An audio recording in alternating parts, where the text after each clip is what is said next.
I was thinking to present my last result about the phylogeny of the 60-day and taking the opportunities to make it in collaboration with my 4 last students, Manon of course, but Maxime also, and 2 students from Yaling Lab, Liu Yang and I Tian. But well, as you have seen, Manon has a lot to say, so we decided to divide the result of Manon, and so I will present the result of the phylogeny for Planthoppers that she obtained, as much as with the very first result of Manon, we saw that we were going to trouble to translate this phylogeny into a classification. In fact, the last result make it that it was quite simple, without problem, but when I sent my abstract for the Congress, it was different this time. So let us go, it will be a short presentation as you will see. First, well, I take this short text from Charles Banslet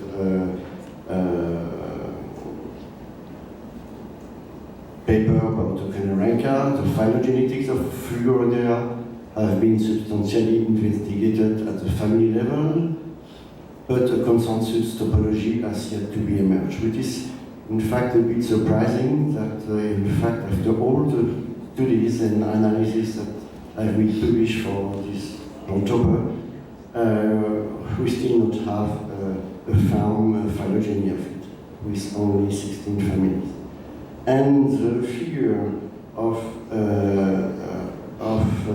Charles is very interesting because it put in the same figure first the phylogeny, and then we have also the classification, a kind of classification. And this is exactly about what I'm going to speak today.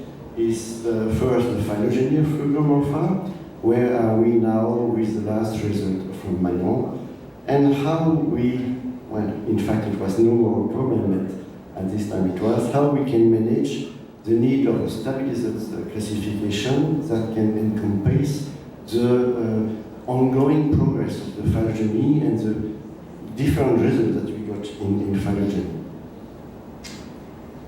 So, we said the very first phylogeny was presented by Muir, which is in fact the classification of Planthoppers, and this phylogeny looking was provided by Elman and Ryan in 2017. As you can see, there is only 3 or 4 notes to illustrate the phylogeny of the Planthoppers. And it is only 60 years after that a bunch of different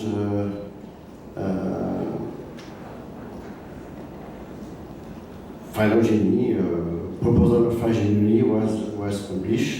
First was the proposal from Manfred Asche in 1987, then the proposal of Emilianov in 1991, then the proposal that I proposed with Bruce Campbell particularly in 1997, and then there is the one from Sheng and Yang in 1995. In fact, those phylogeny were based just on a group of characters. The first of Muir in 1930 was just based on the metatarsal and the main genitalia characters. The second of Al, he just added some female genitalia character to the first system. Same for Emilianov, who added nympha characters. I added only head capsule characters, especially for the tentorium and for the antenna sensilla. And Sheng came back to the metatarsal morphology and the number of teeth and their competition. But when we look to that, in fact, all those phylogenies are just mainly classification translated into phylogeny-like figures, but they are not real phylogeny. They have not really tested, nearly refutable. So that was what I call stage one for the history of phylogeny of Planthoppers. Then the second stage came with the first molecular approach, which was based on methodology allowing to test and to make them refutable. So far, I think that I was the first to propose a very short phylogeny with Bruce Campbell about focusing at this time on the Didigometidae, which was considered before as a very basal family in Planthoppers. But I was quickly followed by a series of papers by the team of Yale in 98, 99, and 2005, and then a paper considered as a key paper by Song and Yang in 2013. In fact, those different phylogeny were also based on a reduced or incomplete taxon sampling. As you can see, the first one was on 7 families only. The best what we can do at this time. It was very long to get a sequence. Then the second one also 7 families. But another gene, which was a 16S, first was 18S. Then we got the phylogeny on the 28S, 15 family, which started to be quite interesting. And the last of year was based on the 16S and 15 families. I do not present the phylogeny of Song and Yang, which is very unfortunate, but in purpose because we discovered that this phylogeny is in fact based on several genes which were contaminated and incongruent with what we know now for those genes, so it shouldn't be taken into consideration. However, as you can see, the phylogeny were not congruent according to the gene which were inferred, and according to the reduction sampling, monophyly of the family was not confirmed. In the stage one, we never asked about the monophyly of the family. It was taken as sure. In the stage two, the analysis, the methodology allowed to test this monophyly of the family, and several of these families started to appear as para or polyphyletic. For instance, the Cixidae, the Delphacidae, the Isidae, the Novodinidae, the Flatidae. So yes, questioning the monophyly of the family. Stage 3 started, I think, with, well, for me, started with the work of Julie Herdman and Kreinen in 2007, yes, who, for the first time, included several genes, the best that we can do at this time, and the 19 families of the Planthoppers also, and still now the best that we can do for the moment. For a long time, this phylogeny was considered as the reference for Planthoppers. In 2019, with Manon, who just started to work with me as a student at this time, we presented in the last congress in Vietnam the phylogeny of the Planthoppers, on which we just added 1 or 2 more genes than Julie, but more than 100 more taxa. And then, to our surprise, we saw that again we got different results, and asked, for instance, on the monophyly of the Delphacidae, which was very unexpected, and we always, and I still consider the Delphacidae as really a good monophyletic group, but according to the result of Manon, it appeared that the Delphacidae were in fact paraphyletic. And from all our analysis, we showed that it was really a problem of sampling of the data, as we have repeated several times with Chris in the beginning of this Congress. Density of the sampling is really important. It must be taken into account.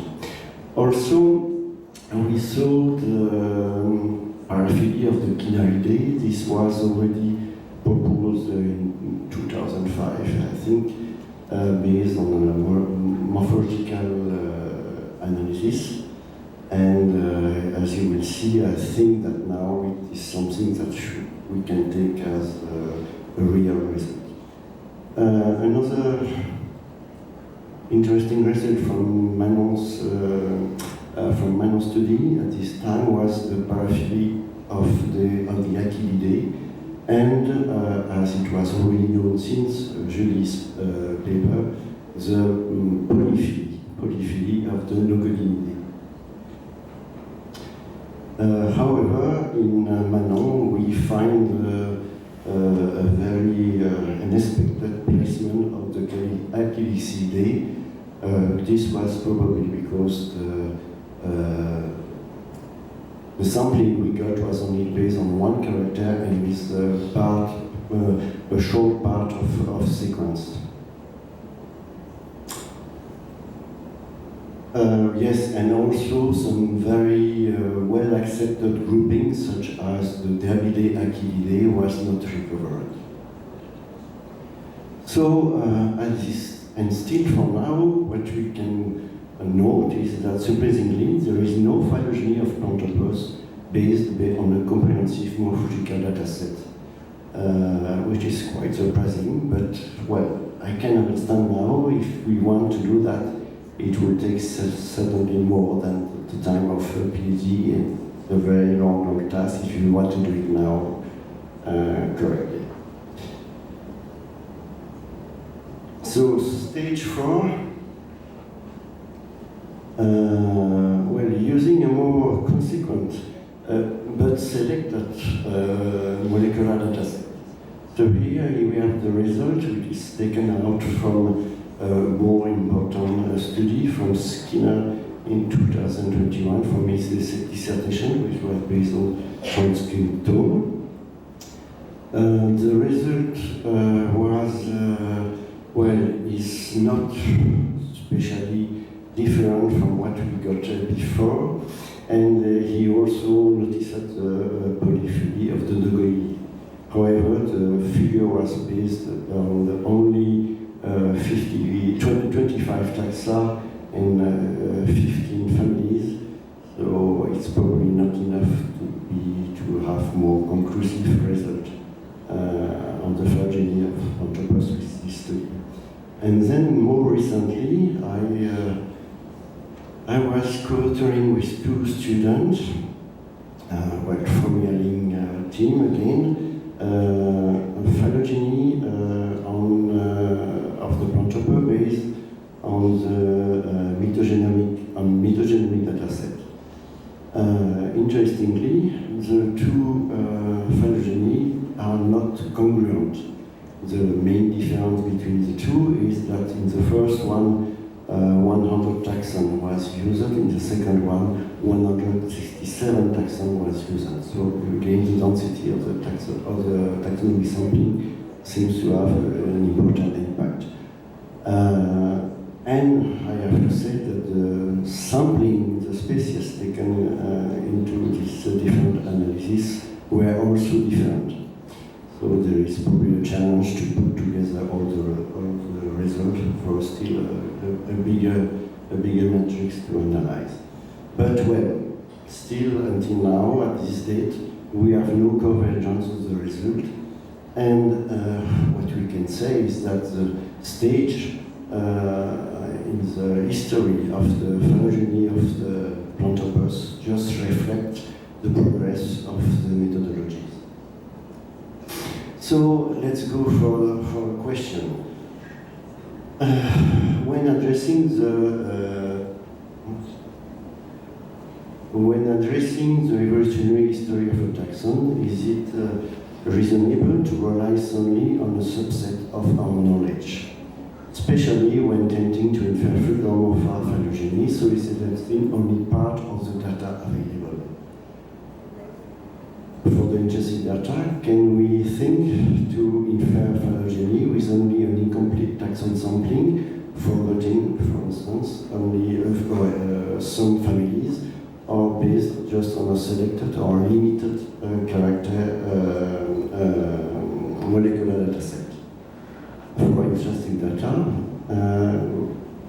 can we overlook the stratigraphic temporal data, the distribution pattern, or the environmental factor, or as we have just seen in the talk of this morning, the influence of phytoplasma, for instance? How to manage to get all this data taken into the same analysis to go for a total analysis in the literal sense of total analysis. So this is what Manon has tried to explain in her talk, at least to take into account molecular data that's concerned, molecular data that concern the EXTANT taxon, but also morphological data that allows to use into the same matrix the fossil taxa. And about the character, it is important that yes, we can also add many and more character, but if you want to do a phylogeny at the deep node of a group, will you use, for instance, for molecular, the gene cytochrome B? We know it will be totally useless to do that because it's a very fast evolving gene. For morphological, if you want to infer phylogeny using morphological character for a genus, for instance, you will probably be able to use color character, but you will never use coloration character at the level of a tribe of a family. That means that what I want to say here is just that character makes sense at certain level of the phylogeny, and we need to take this into account. Going for a large matrix with a lot of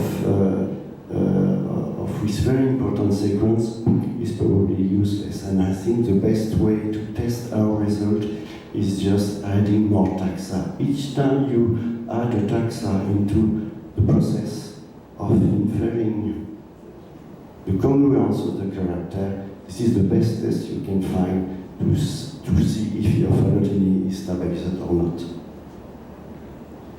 And then third, when it is possible, because it depends of course of the methodology, to capture the inference process into the inference process of the phylogeny or the group of characters, such like temporal data or other information, phytoplasma, coagulation, all these things. But there is a problem of methodology here, as Manon has explained. So, in parallel with those phylogeny, tentative have been done to also add the fossil data into the phylogeny. So I think this was the very first one that I published with Bruce Campbell in '97. It was more or less a tentative to fit together the few molecular data we have at this time, the phylogeny we thought that was good for the Planthoppers at this time, and what we know about the fossils. In fact, only very recently, two other tentatives was proposed by Sredo and his team and his colleague, and in fact, those three tentatives are just similar to what we have done with the first task. They are just classification classifications that have been put into phylogenical growth. There is no formal analysis behind, it's just narrative scenario. What I want to focus here is that in the latest proposal of SEARCA, who include the EXTANT and EXTANT families, as you can see, there is a few nodes, and all the fossil families came within the actual families, more or less suspecting for, not suspecting, but like to say that in fact there is a direct link between the current families and the fossil one, evolution, direct link evolution. And as Baños has said, it is absolutely not the case. So the last step was first to put much more data into the analysis, which was the result that we have published last year by Manon, who all the best what we can do at this time was to have 19 families. 2 families are missing, Gengidae and Hypotonidae, but those are 2 very difficult families to collect and to have. So we will never have, or we will have, I don't know when, a sequence for taxa for those representatives. But well, we have already some good ideas from the morphology where to place these 2 families, so it's not so important. But at least all the other 19 families were sampled, and 531 taxa were sequenced for quite a number of genes. And when we plot on the classification, moving from phylogeny classification, when we plot on the classification the sampling we have, we were able to see that more or less we were taking into account 80% of the taxonomy, of the diversity, of the taxonomy diversity of the Planthoppers, which I think was rather good. But in fact, it is totally diverse according to the place of in the phylogeny. Monophyly of Delphasidae, for instance, was not assured, even if for the first time we have a lot of taxon of Menopelid confronted to taxon of Cicid. The monophyly of Lophidae was put into question very surprisingly. The place of Tetigometridae was also not recovered. Obviously the Tetigometridae is not a basal taxon for the Fulgoromorpha, but they were since several years recovered as or close to Tropelicid, higher in the phylogeny, and here he found a place much more basal into the phylogeny. It was surprising to see that. We also confirm again the polyphily of Nogodinids, and as you can see, the temporal data were treated. That means we just use the fossil as for node calibration.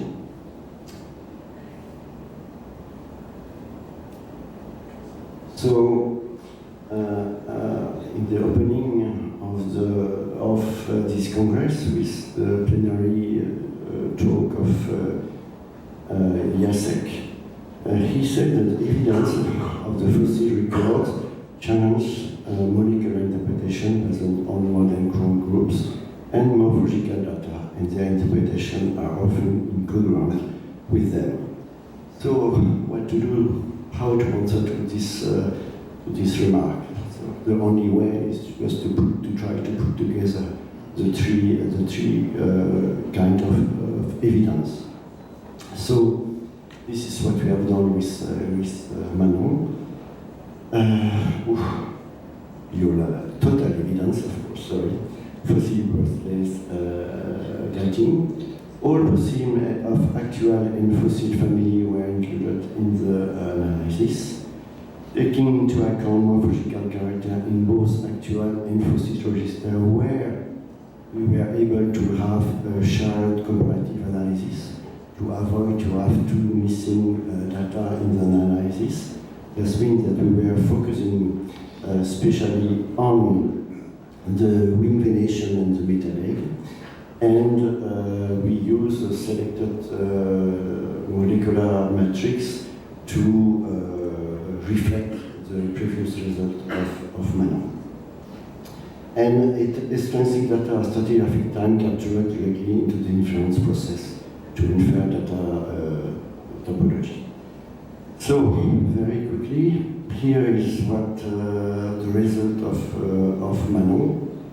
So, as I have already shown you, we have most of the families, of the fossil families are placed basal to the actual families versus mixed with them as proposed by Sfego and al. In 2019 and Lugo and al. In 2020. Paraphilia of Surigiococcicidae, including two families, Perforicidae and Mimeralidae, which are Cretaceous, considered as Cretaceous family, while Subichico is a Jurassic one. It's not a problem, it's just a lineage that's go from Jurassic to Cretaceous. Monophyletic Fulgoridae is sister to four Cretaceous family, Quigian-Recanidae, Inoderbidae, Webominidae, Seizinidae. That's put in question.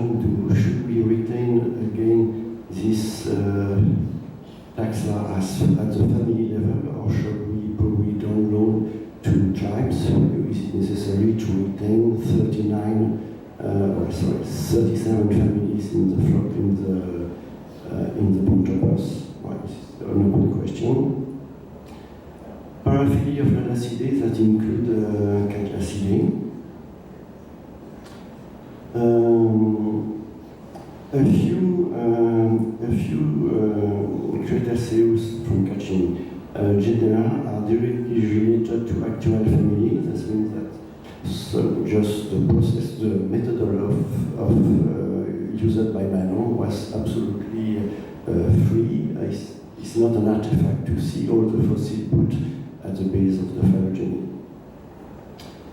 We have some taxons which appear to be rogue one, Emiliana, which is a fossil which was originally considered as the older tropicid fossil. In fact,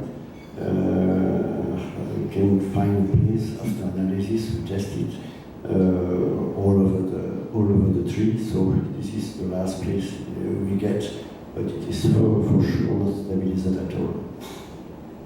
Phylogeny of the actual family is confirmed with possible paraphilia of Achillidae, but well, we know that there is several new fossils of Achillidae coming to be described, so probably we have the answer this about this possible paraphilia of Achillidae. So very quickly, because I think I'm out of time, classification.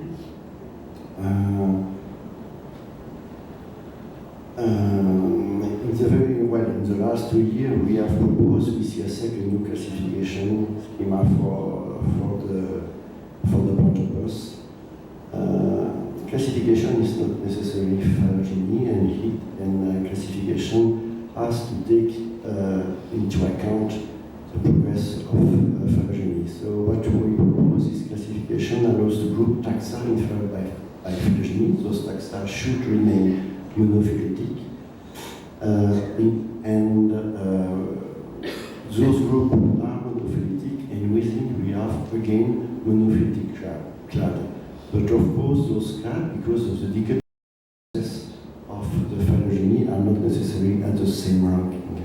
And is arbitrarily put at the same level. However, this classification was based on a special character that we observe for the fossil, which is duplication of the cellular vein in the tegmina or in the fossil, which appear to be twice forked in the fossil before the underlying. And it is quite general in fossil, when in many fossil families, as you can see, and this allows to recognize the Fulgoroidea with 6 or 7 families in it. In fact, this character is not completely unique, as I was able also to see it in a few actual genera. So it was not surprising to see that with Manon, the same grouping was not totally fully recovered.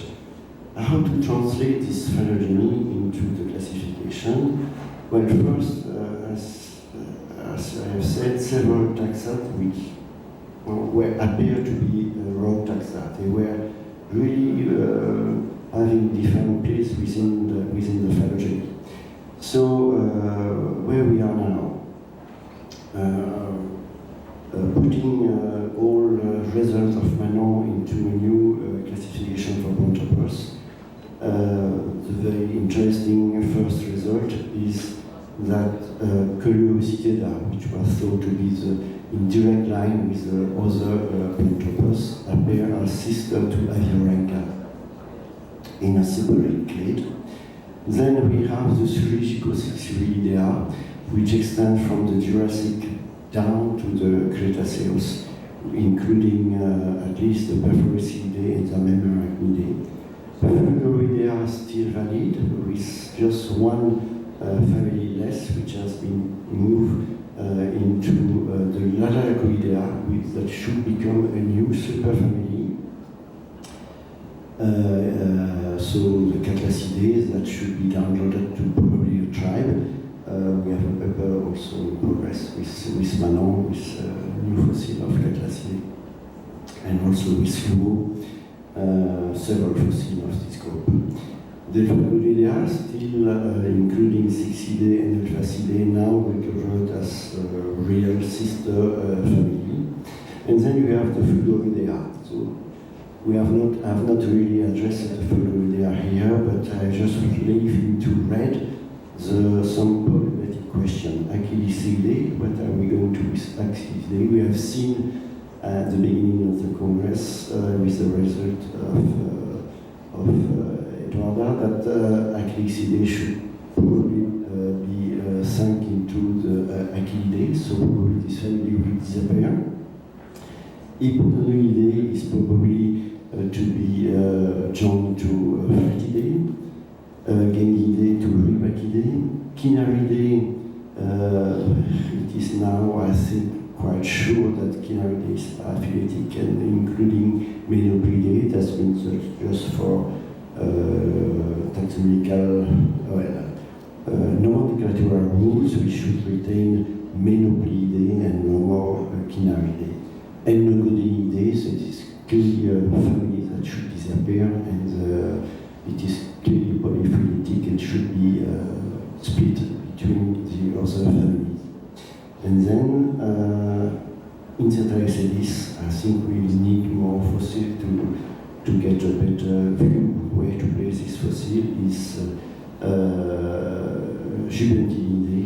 Those are this little seed-like fossil covered with a lot of long setae. It's very difficult to see the definition of that. So we were unable to put it into our analysis. Neanosidae is family based just on nymphal characters, so impossible to make any comparative analysis with this family. And Trichosbia and Dormitosidae that we are just removing from the Fulgoroidea, where we have put it now, and we put it now in Cetarexelis disposition. Sorry to be late. Thank you very much.